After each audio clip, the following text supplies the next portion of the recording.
Announced by all the triumphs of the sky, arrives the snow, and driving o'er the fields, seems nowhere to alight.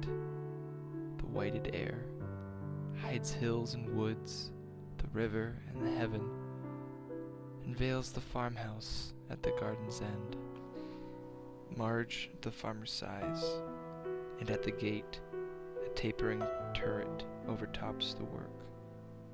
And when his hours are numbered, and the world is all his own, retiring as if were not, leaves, when the sun appears, astonished art, to mimic in slow structures, stone by stone, built in an age, the mad wind's night work, the frolic architecture of the snow.